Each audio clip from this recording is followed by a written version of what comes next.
Welcome to Sabah, the northern Malaysian state of Borneo.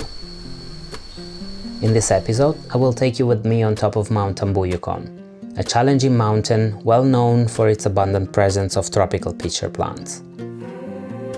After a very long drive from the capital Kota Kinabalu, we reach Mongi Station, part of the wonderful Kinabalu National Park. Once we have filled up our backpacks and packed all the supplies, we are ready to start our journey. This trek will take a total of 4 days to be completed, and we will hopefully reach the summit in the morning of the third day. Together with me, I have Mike Mickey as the main guide, with around 25 kilos of supplies on his back, along with a porter and a local guide. From the very beginning, the path is steep and quite strenuous, and to what I'm told, it will not get any easier later on. I don't lack motivation, but the crazy amount of leeches scattered along the way starts putting me to the test. We start the trek on a beautiful sunny day, but shortly after our start, the first drops of rain begin to fall down. Within minutes, we are under a wall of heavy rain and our clothes don't stand a chance of remaining dry. We cover up as much as we can and we continue.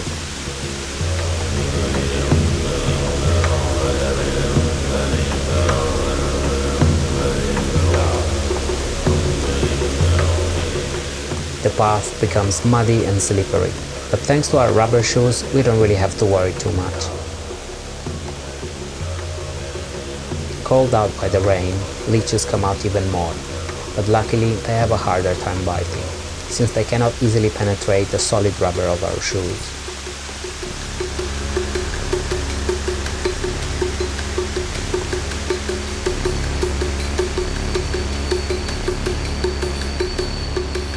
After a while, the rain stops.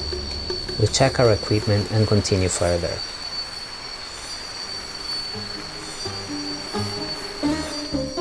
The path is completely unmarked and it would be impossible to follow without a guide. Nonetheless, walking around this forest is a pleasure. Beautiful mushrooms and huge trees are everywhere around us.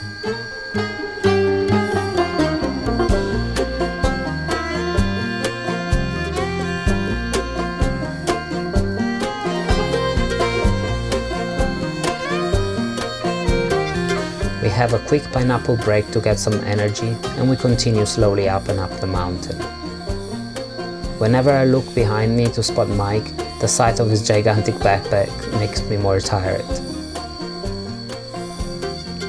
The forest is cool and foggy after the heavy rain, and the singing cicadas are the real soundtrack of the trek.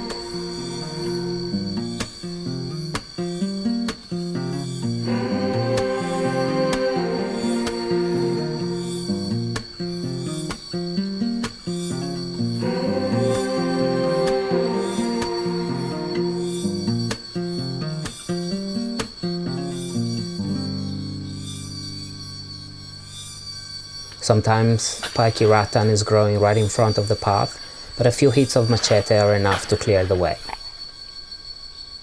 Many hours of hiking and we reach Wulu camp, which is going to be our base for the night.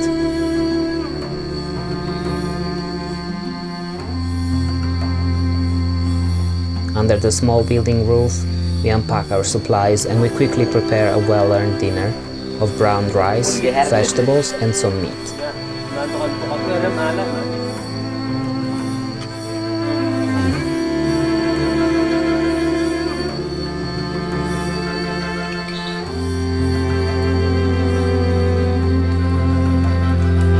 We set up our hammocks. Mine is right next to some stunning plants of Alocasia cuprea with their metal-looking leaves. We go to bed early and enjoy the night in the jungle.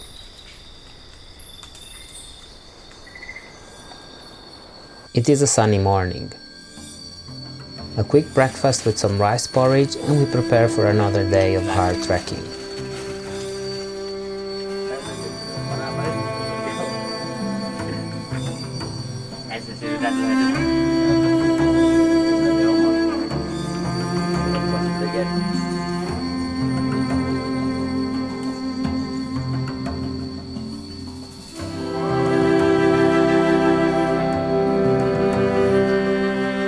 At some point, the path heads downwards and we have to cross some small river to proceed to the other side.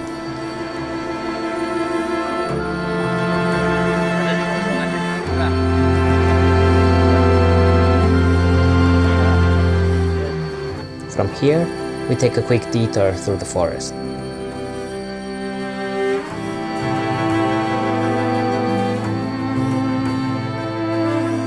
On a hillside, hidden under dry shrubs, we find some plants of Nepenthes rainwartiana, a species found both in the lowlands and the highlands, which is easily recognized by two distinctive spots inside its picture.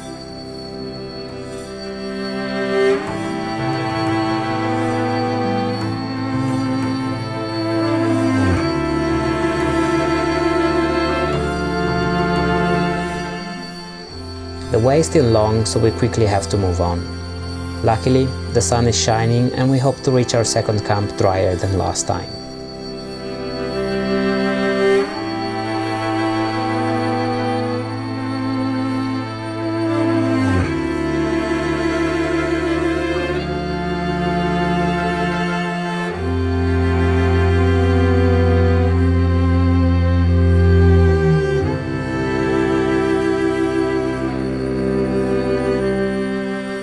Tiger leeches, unlike the ground ones, are waiting on higher ground on top of leaves. We have to be constantly vigilant so that we don't let them crawl under our clothes.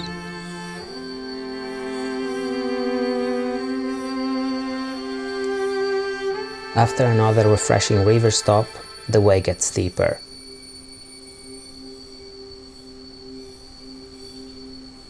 The sounds of the forest are always in the background, and we have time to walk in silence and enjoy the concert.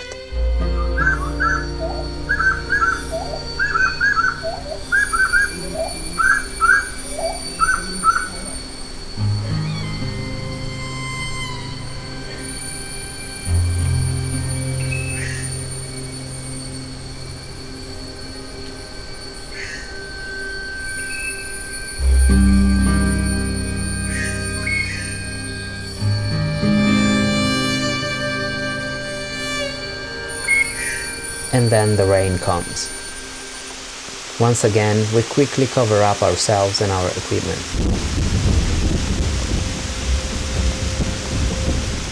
The second camp is getting closer and closer, but we have to hurry if we don't want to get completely soaked again.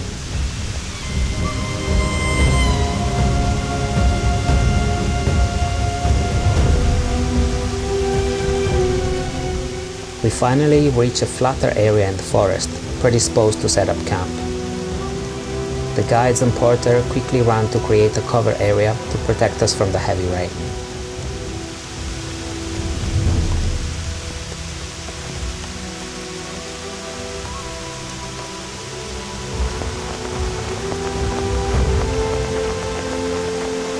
It is still early afternoon.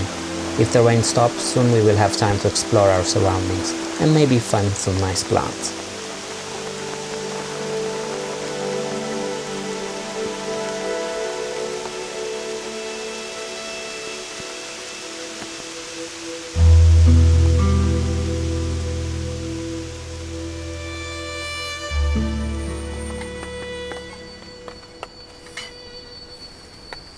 We are lucky. The rain stops and Mike and I decide to go for a walk through the Highland forest.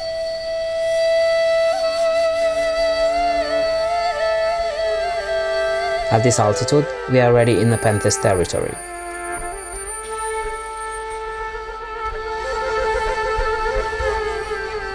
The vegetation here is very intricate and not easily accessible. But we go deep to discover some stunning plants of Nepenthes burbigiae, one of the icons among Bornean Highland species. The pitchers can be extremely large. Their body usually have a creamy color with spots, and the peristomes are beautifully striped.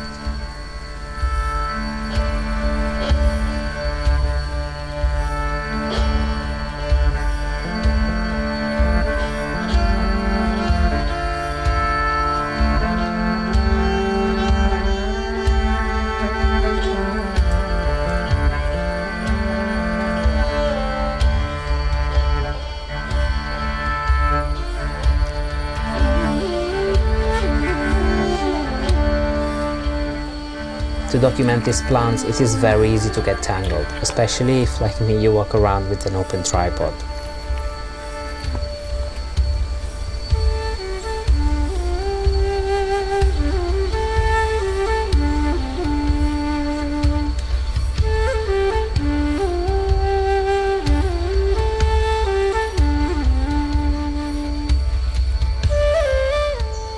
As we walk higher up, we find bigger plants with their huge pitchers resting on the mossy ground.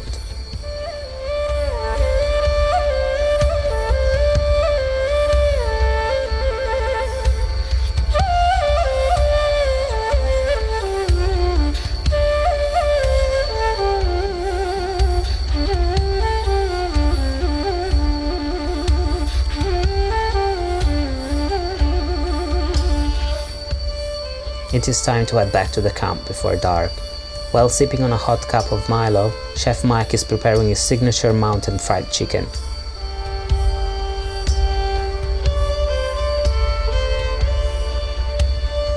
We enjoy the delicious dinner and we head to bed. It is going to be an early start tomorrow.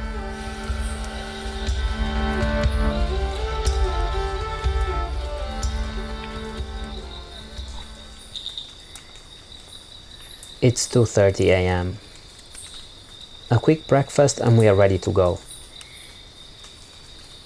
Our goal is to reach the summit by sunrise. Ahead of us is a long steep climb through muddy soil and slippery branches.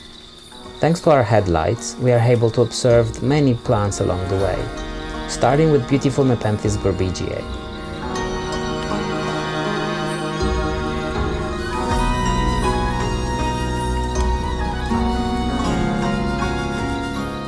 Like on most mountains, the tiny pitchers of Nepenthes tentaculata quickly appear.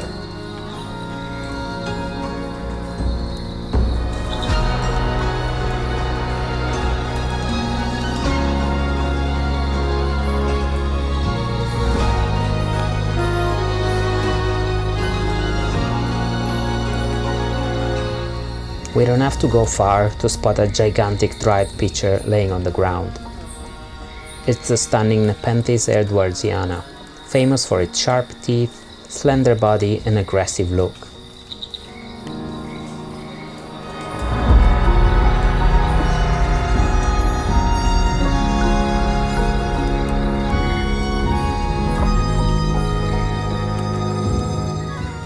All around us we can spot many plants of this beautiful species, and even the drying pitchers still preserve their impressive appearance.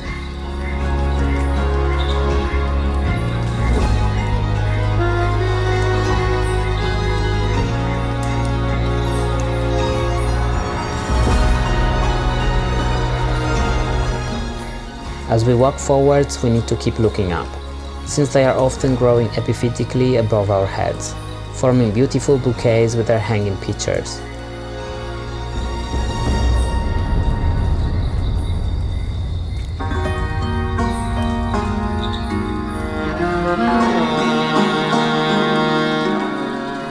These plants are really big, and this size is not something that you see very often in cultivation.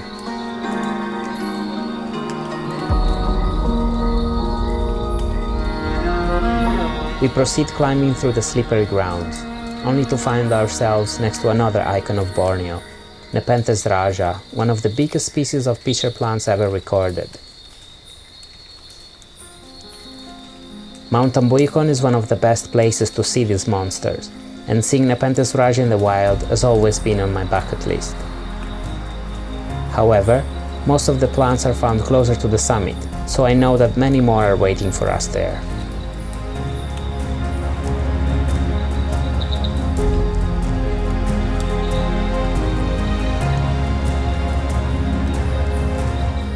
The path is extremely slippery, and we proceed with caution at a slow pace to enjoy the sight of more plants. The hours pass and the first light of the new day appears through the trees, but the summit is still a long way ahead.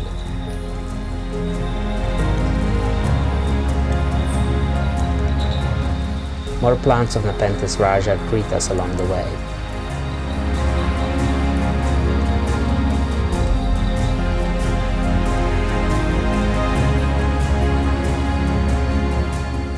Some openings and the shorter highland forest give us wonderful views of the rising sun.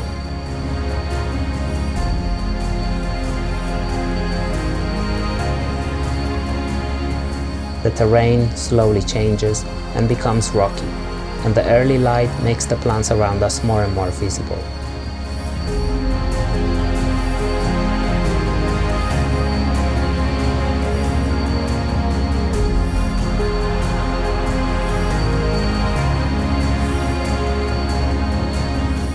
At some point, we spot a plant with a freshly opened gigantic pitcher. This species is a true giant, and its intense red color is just incredible.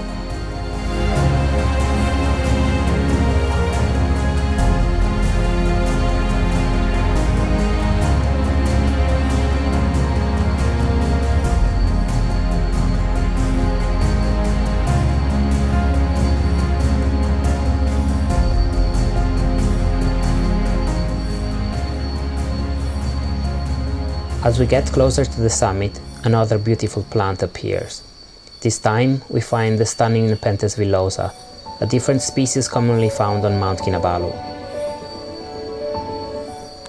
The form of Mount Tambuyukon has a more elongated body, and this species can be easily confused for Nepenthes harryana, the natural hybrid between villosa and edwardsiana. They both grow on this mountain, so I myself am not fully sure if I'm in front of the pure species or the hybrid. Anyway, I'm still very happy to observe yet another species during our hike.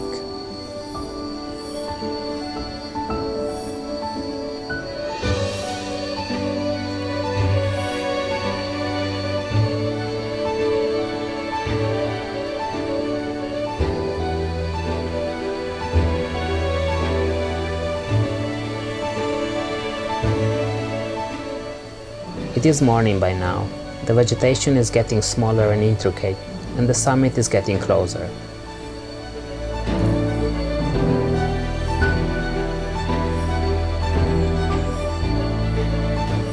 Nepenthes raja is growing everywhere along the way, and it is hard to keep walking without stopping to admire these wonderful plants. With tired legs and almost 4 hours later, we finally reached the summit, which is 2,579 meters of altitude.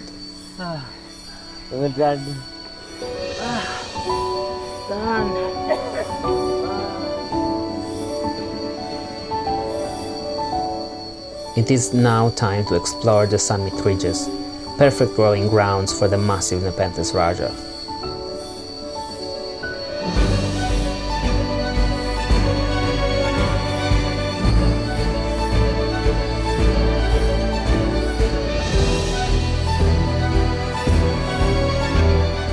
Huge pictures of raja can be found all over the place, and I take some time for myself to enjoy these wonders of nature.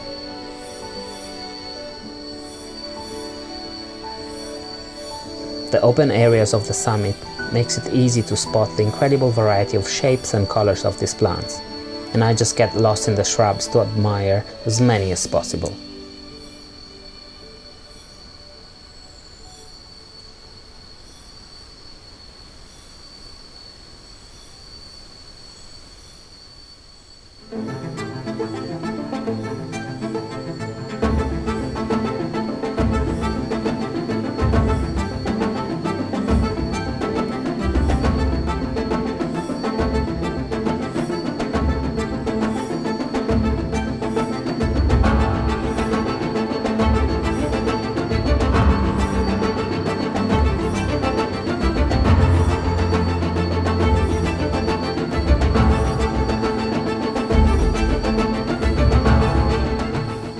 Many tall flower stalks rise above ground and can be easily spotted from a distance.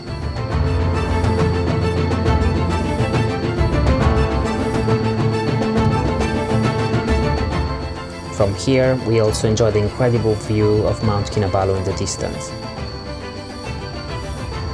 In a swampy area nearby, we also get a quick glimpse at Drosera ultramafica, a small sundew found in the Malaysian highlands. After spending an hour looking around, it is time to head back down before the usual morning rain catches us. My legs are tired and already shaking, and it's not gonna be easy to head down such a steep terrain.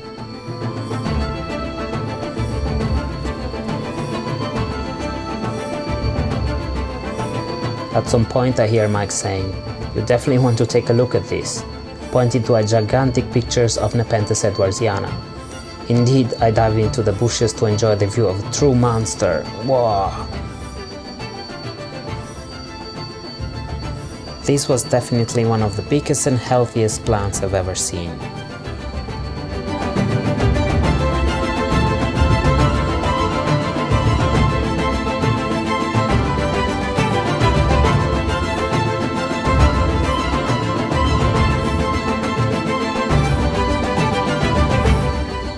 Shortly after, we are also incredibly lucky to spot a few plants of Nepenthes lowii, very difficult to find on Mount Tambuyukon, followed also by a few pictures of Nepenthes fusca. With collapsing legs already, we finally head down and conclude this incredible adventure. I hope you enjoyed this video and see you on the next mountain. Thank you so much for watching.